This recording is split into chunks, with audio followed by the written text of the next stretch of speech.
Say what you will about this movie, that is one adorable little cyborg they find in the middle of nowhere.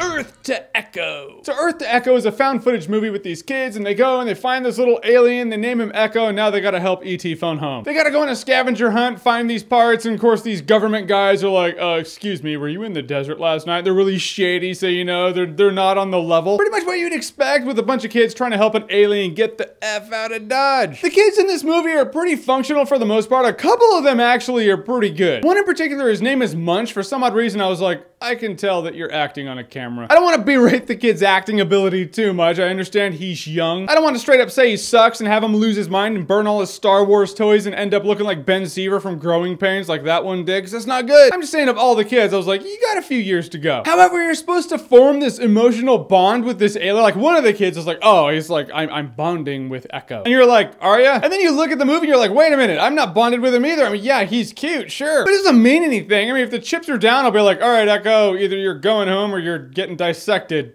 Something's gonna happen. I'm gonna go, the movie's ending. It's like imagine if they found Pikachu in a bag somewhere, but he had no development with any of the characters whatsoever, and you'd be like, oh yeah, he's undeniably cute, I just don't care. The biggest problem I had with this movie is what a lot of these movies that try to emulate the Goonies and E.T. and they try to like harken back to the old days of those kid adventure movies that we grew up on. They're like, oh, I wanna make one for this generation. What they do wrong is what they did wrong in this movie. And I'm gonna tell you what it is, so if you're a filmmaker out there, you can take notes. The fact is, these kids in this movie don't act like kids. These kids are in what, junior high? These are junior high students with no parents around whatsoever. They would say shit that would make their parents shit all three of Khaleesi's dragon eggs if they heard them. I guess I'm saying have kids curse, have them be human because they would do that. Like in E.T., the older brother sees E.T. and he's like, what's all this shit? Elliot calls his brother penis breath. In the Goonies, mouth was crude and they broke the dick off the statue. You know, just like normal, funny human shit. Directors these days who try to recapture that feeling in their movies don't do it because they don't want to push the envelope. They're like, no, but we need to make it PG. And by that, they're just compromising the entire experience. That's what I liked about Super 8. Super 8, the kids cussed and they were crude, and I was like, that's awesome. It truly did harken back to that time. This movie's a rated PG movie, and you can completely tell. The kids just talk, but none of them, one of them says balls once. And that actually was cool. I was like, oh, they're gonna do it. No, they don't. I feel like this movie was written by someone who doesn't actually have kids. And if they have kids, they have this idealistic version of their kids in their heads, and that's what they put on paper. And at that point, they should just remember what they were like as kids, and they should write that. So is Earth to Echo that movie of this generation? Is it the next Goonies, the next E.T., the next Stand By Me, the next Showgirls? What? No, not really, it's not. It's a scavenger hunt-ish movie with a found footage element to it. In that, it has the same kind of build-up that any other found footage movie has, in which case you're like, all right, well,